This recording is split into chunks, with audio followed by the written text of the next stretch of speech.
네, 오늘은 제가 하나님을 경외한 요셉과 요셉을 형통케 하신 하나님이라는 제목으로 말씀을 전하겠습니다. 제가 어렸을 때 교회 주일학교 다녔을 때 요셉의 이야기를 참 좋아했습니다. 아마 대부분 어린이들이 아마 요셉의 이야기를 좋아할 텐데 그 이유는 고생을 되게 많이 했고 다양한 고생과 여러 고난을 겪었죠. 근데 어느 시점에서는 그 모든 것이 보상받고 또 크게 되고 높아지게 되는 그 이야기가 제가 좋아했던 보통 어린이들이 좋아하는 그 권선징악 같기도 하고 많은 이야기들과 상통하는 부분이 있어서 좋아했던 것 같습니다. 다니엘을 좋아했던 이유도 아마 비슷하지 않았을까 싶습니다. 그런데 청소년이나 청년이 됐을 때는 달라졌습니다.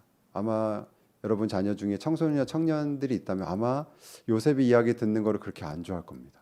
왜 그럴 거냐면 생각해 보니 그것이 부담이 되기 때문입니다. 그것이 마치 나도 저렇게 언젠가는 결국은 이렇게 하나님을 신뢰하고 사랑하다가 성공하고 높아지고 크게 되고 하는 것이 마치 하나의 기준처럼 된 것 같아서 그 이야기들이 불편하고 부담이 됩니다. 마치 제 엄친아 이야기 같은 거죠.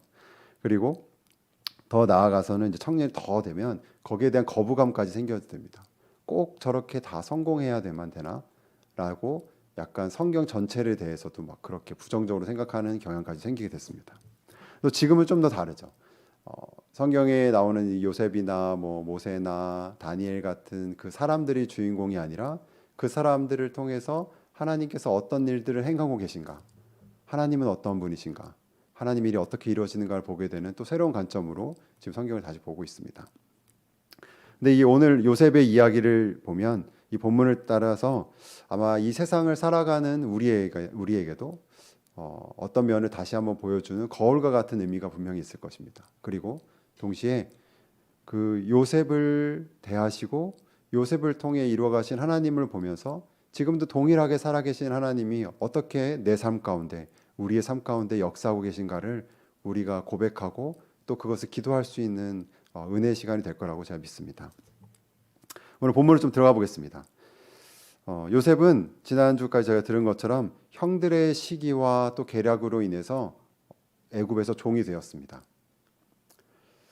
야곱의 아들로서 부러울 것 하나 없는 귀한 아들에서 색동옷을 입었던 그 아들에서 이제는 의지할 사람 하나 없는 이방인 노동자, 외국인 노동자 같이 되었죠.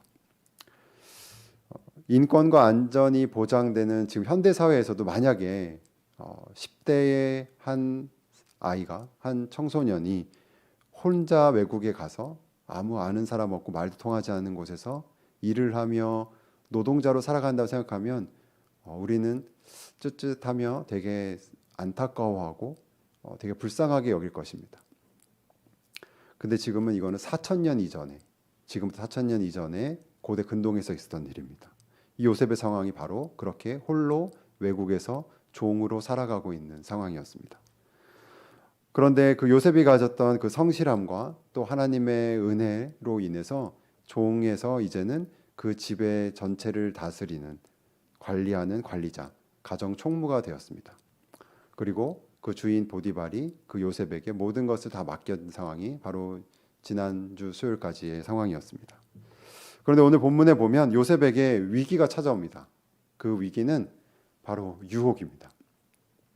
주인의 아내가 용모가 준수했던 그 청년 요셉을 유혹하고 동침을 요구한 것입니다. 그래서 아시다시피 요셉이 그거를 거절하게 되죠. 그런데 이 유혹은 요셉이 단호하게 한 번 거절했다고 해서 그치지가 않습니다. 오늘 본문 39장 10절 말씀을 제가 한번 다시 읽겠습니다. 여인이 날마다 요셉에게 청하였으나 요셉이 듣지 아니하여 동침하지 아니할 뿐더러 함께 있지도 아니하니라. 날마다라고 되어 있습니다. 매일매일 주인의 아내는 포기하지 않고 계속해서 요셉을 찾아와서 유혹하게 됩니다. 보통 유혹은 그 한 번을 이겨내기도 쉽지가 않습니다. 그러니까 저희가 유혹이라고 하죠. 잘 넘어가게 되니까 유혹이라고 합니다. 그런데 그 유혹은 대부분 포기하지 않고 모습을 바꿔서 그 다음 시간에 또 찾아오게 됩니다. 전쟁에서도 중요한 지점은 적군이 포기하지 않고 호시탐탐 그것을 노리게 됩니다. 그것은 그 지점을 점령했을 때에 주는 파급력, 영향력이 있기 때문입니다. 단순히 그 하나가 아니라 그로 인해서 일어나는 일들이 많기 때문이죠. 영적으로도 그렇습니다. 유혹은 분명히 우리가 중요하지 않다고 여길 수 있지만 사탄이 보기에 중요하다고 여겨서 끊임없이 그것을 무너뜨리려 하고 공격하는 곳입니다. 요셉에게 이렇게 찾아온 유혹이 우리에게도 동일하게 있습니다. 놀라운 것은 이러한 유혹은 결국 죄를 범하게 하는 것이고 그 죄를 범함으로써 우리로 하여금 하나님에게 멀어지게 하는 것이 그 목적이기 때문에 이 유혹은 신자에게, 믿음이 있는 자에게 더 강력하게 온다라는 것입니다.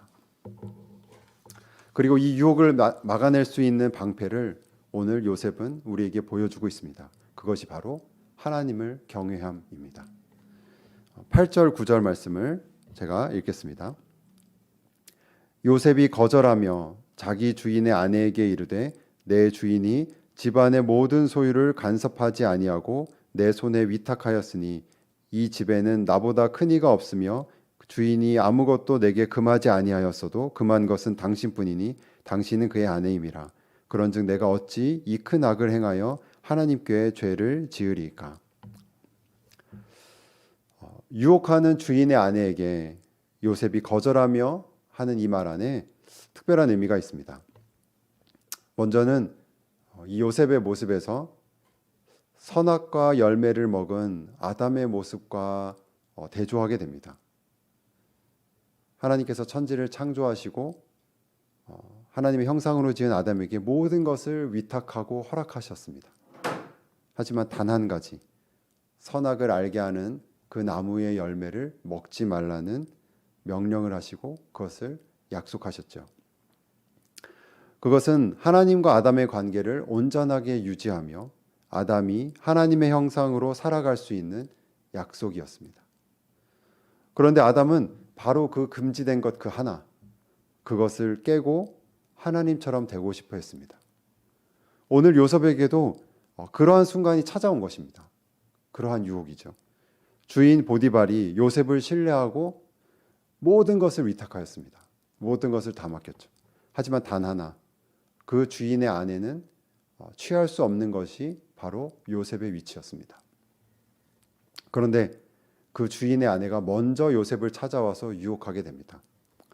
이때 요셉의 마음이 만약에 아담처럼 범죄하였더라면 자신이 저 주인의 아내를 취함으로써 내가 이 집안 전체를 다스리고 있다고 착각하고 그리고 내 주인처럼 내가 다스릴 수 있다는 그 생각이 더 누룩처럼 퍼져갈 수 있었을 것입니다.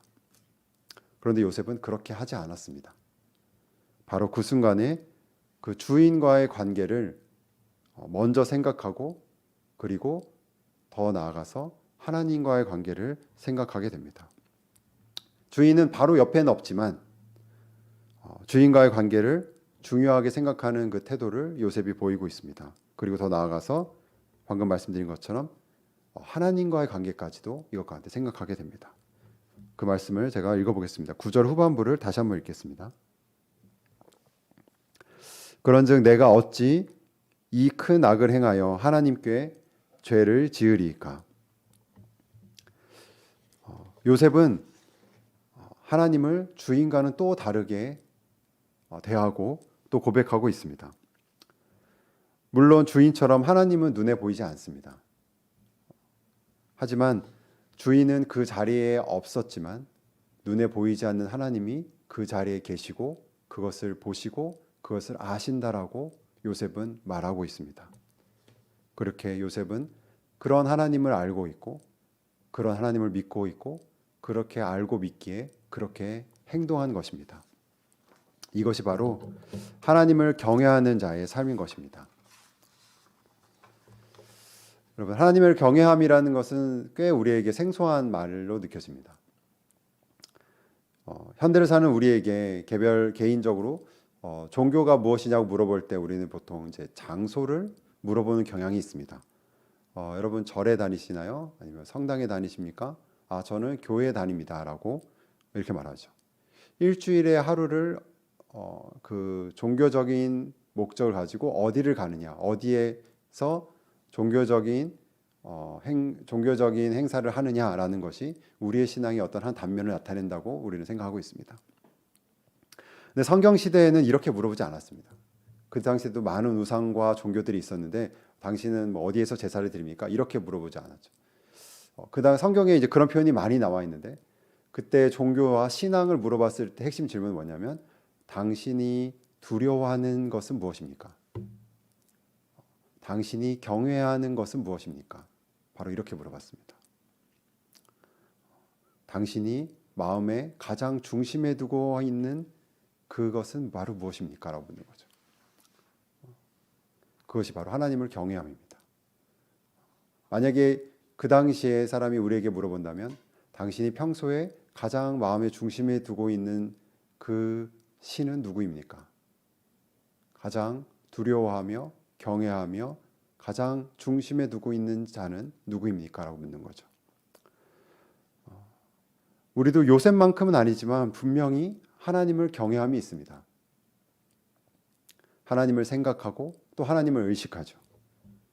그런데 우리의 문제는 교회에 다니는 시간 외에, 교회에 있는 시간 외에 혹은 신앙적으로 행동하는 그 시간 외에도 하나님을 날마다 때마다 의식하고 그것을 우리의 순간에 우리의 선택에 영향을 줄 만큼 충분하게 하나님을 생각하고 경외하는가에 그 문제가 있습니다.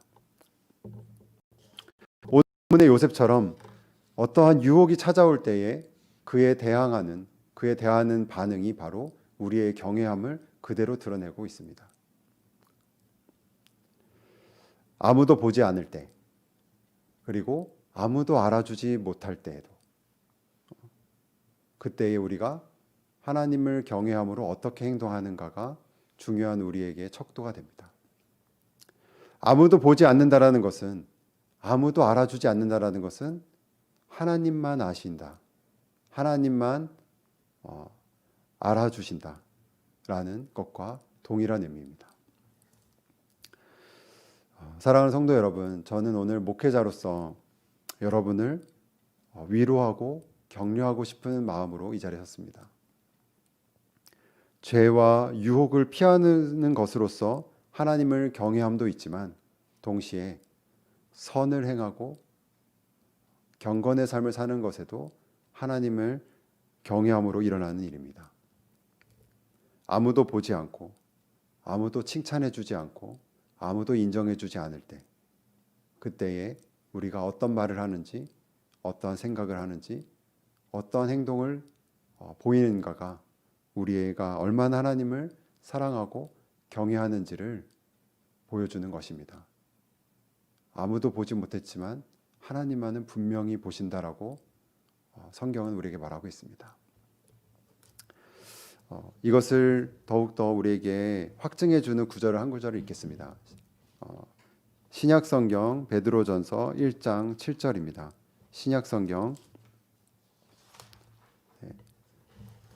신약성경 베드로전서 1장 7절 말씀입니다.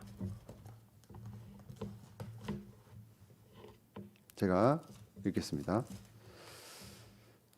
그러므로 너희가 이제 여러 가지 시험으로 말미암아 잠깐 근심하게 되지 않을 수 없으나 오히려 크게 기뻐하는도다.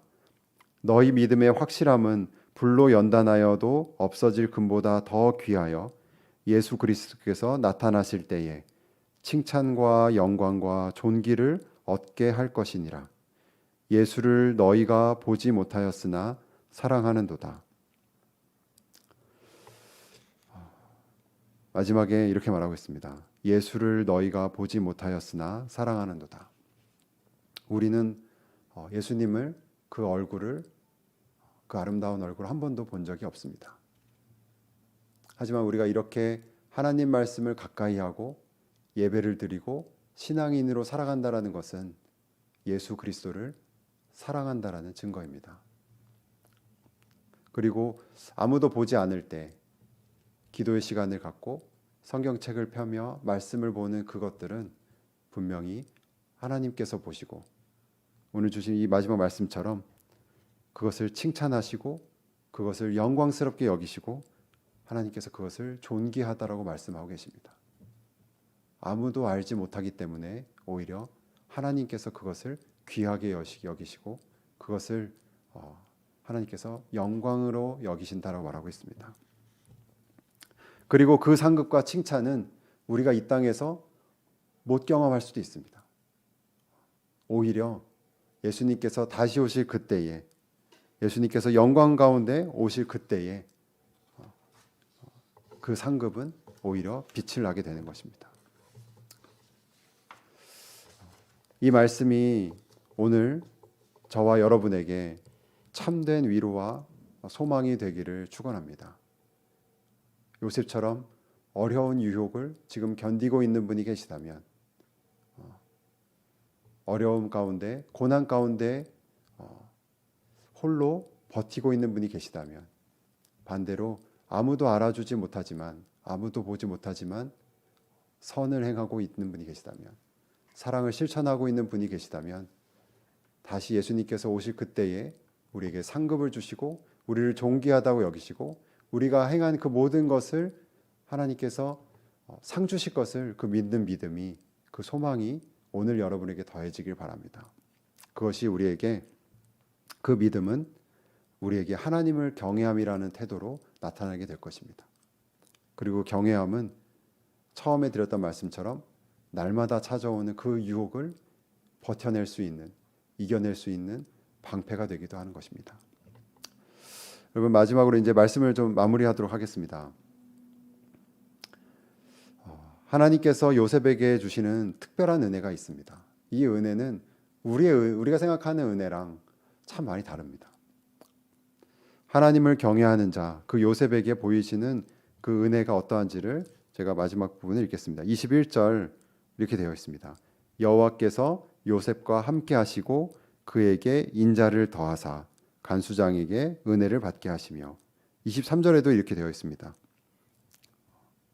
이는 여호와께서 요셉과 함께 하심이라 여호와께서 그를 범사에 형통하게 하셨더라. 다 은혜가 되고 좋은 말입니다. 그런데 중요한 것은 그때 요셉이 이것을 체감하였을까라고 생각하게 됩니다. 감옥에 있던 요셉이 하나님이 함께 하시고 또 하나님이 그를 형통하게 하셨다라는 이 성경의 해석과 이 성경의 선포를 그대로 체감할 수 있었을까요?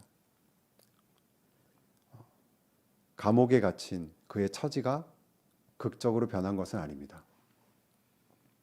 하나님께서 형통하게 하시고 하나님께서 요셉과 함께 하셨다면 거짓말했던 보디발의 아내가 스스로 자백을 한다든지 아니면 요셉에 갇혔던 감옥문이 초자연적으로 열려서 그가 감옥에서 나와서 자유로운 몸이 되었다든지 그러한 것을 기대할 수도 있는데 그러한 일은 요셉에게 일어나지 않았습니다. 이러한 변화는 하나도 없었으며 오직 작은 변화, 성경은 아주 그 작은 변화를 말하고 있습니다. 그것은 바로 간수장 한 사람에게 호의를 입은 것입니다. 그리고 그의 신뢰를 얻은 것입니다. 그리고 후에 나타날 하나님의 역사가 얼마나 놀랍게 일하는 것을 나타내는 구절이 바로 또 왕의 죄수를 가두는 곳이다. 그 감옥이 바로 왕의 죄수를 가두는 곳이다라는 것을 성경은 말하고 있습니다. 아마 이때만 해도 요셉은 몰랐을 것입니다. 여러분 이 부분이 오늘 우리에게 하나님의 은혜를 하나님께서 일하시는 것을 우리 삶 가운데 어떻게 일하시는지를 다시 새롭게 볼 수 있는 구절이 됩니다.